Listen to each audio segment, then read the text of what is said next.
a brand new day on Great Day Washington. I'm Marquette Shepard in the Great Day Kitchen with the Montel Williams. And I'm Montel Williams, and yes, in fact, I am here at Great Day Washington. You should call all your friends and tell them to tune in because there's amazing things happening here all week long. All week long you're here, and we are going to kick things off with the Mike Isabella in the Great Day Kitchen. This is your first time here on the kitchen. Last time you were here, you were celebrating being just named Restaurateur of the Year. What a year you've had, Mike. It's been a busy year. It's been a busy year, but very positive, and we're having fun doing it.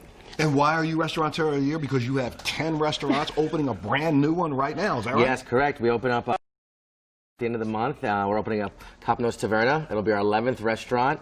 You know, we have all different types of cuisines. That's what amazed me. Before we started, I was back here talking about backstage, and I said, tell me what kind of restaurants you have. Now, go through the list of the types of restaurants. We got Greek, we got Italian, we got Mexican, we got Japanese, we got French, and most recent was Spanish, and now we're going back to do another Greek one again. How does one guy come up with this many different cuisines? You know, I guess I do a lot of traveling around the world, and then there's a lot of stuff that inspired me. I've been cooking since I was a little kid, since I was about 6 years old.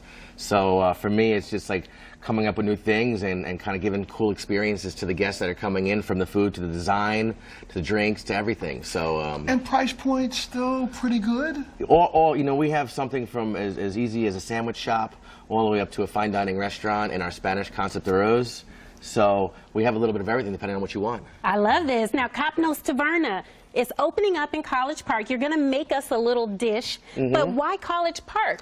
College Park, you know, we have a Greek restaurant. We have Copnos in D.C. We have Copnos Taverna in Arlington, Virginia. We have Copnos Cuisina in Bethesda. And I needed a new area to go. And hungry college students. I'm thinking College Park, hungry college students. I'm also thinking, is this Mediterranean diet like part of the reason it's driving you? Because everybody's kind of getting on the it's healthy. Very healthy. Not a lot of butter. A little bit today we're going to use, but use a lot of olive oil, lots of vegetables.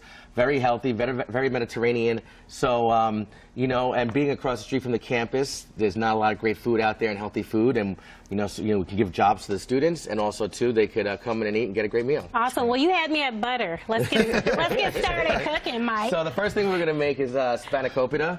Spanakopita is spinach pie in Greek. So I like that name, spanakopita. Right, that's how you get college students to eat their vegetables, right? Correct. Right? Yeah, I mean, you can buy these pre-made if you want. I mean, this is that. So I just blanched off some spinach and then drained it out and then chopped it up. And if you don't want to go through the steps of getting fresh spinach, you can always get that frozen chopped spinach and then kind of squeeze it out once it's defrosted. So good to know. It's less pressure for those home chefs out there. So I have some leeks here. Leeks are in the onion family, so I just sauteed them up. Again, if you don't have any leeks, you could always use some onions.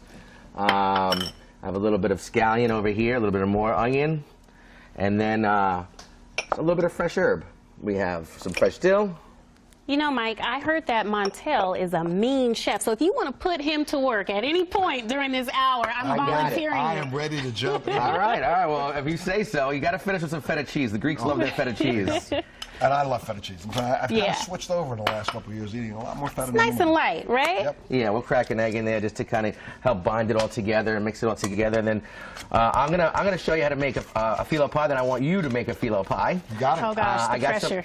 I got some phyllo dough that I cut for you guys right here, and I cut them in little strips. Okay. And you know, this is a thick phyllo dough. Now, if you see, how many pieces do we have here? There's a bunch of them lined up, but we're going to go one at a time. Okay. And if you see, they're really thin. So sometimes they're hard to work with, and they tear. They could tear because you could see through them. I mean, that's the goal with the phyllo. Right. You want to be able to see through it and play with it. But if it does tear, I can see through it. It's like a blindfold here. Okay, that's good. So yeah, we'll just place it there, and 50 Shades of Food. Right, exactly. So I'm a good eater. Montel's a good cooker. So together we could hopefully be your sous chefs or something. There you go. So listen. So first, what we do is we just get some butter, some melted butter, and just brush it on. And there's going to be butter on every layer throughout, you know, to kind of make it flaky and cook nice. So if you want to put a little bit on there, and then we're just going to put the first little spoon right here. Yum. Now, you're going to be preparing this throughout the entire show. Yeah, so and we're going to watch you make them, and then we're going to come back and eat them. So we're just getting started, folks at home. Okay. And so then you do that. So so then what you want to do is you want to do your triangle folds. So you want to take your corner. Okay. While you're folding that, Mike, let me tell the folks at home, Mike Isabella is Hold it going like to be that. joining us all hour long. Montel's here all week. Stay tuned because we're going to tell Yep. you how to finish off this Greek phyllo dish, a specialty of Kapnos Taverna, later on in the show. So stay with us. Look at that. Up next, Jeanette Walls, writer of the New York Times bestseller The Glass Castle, joins us live in the Great Day studio.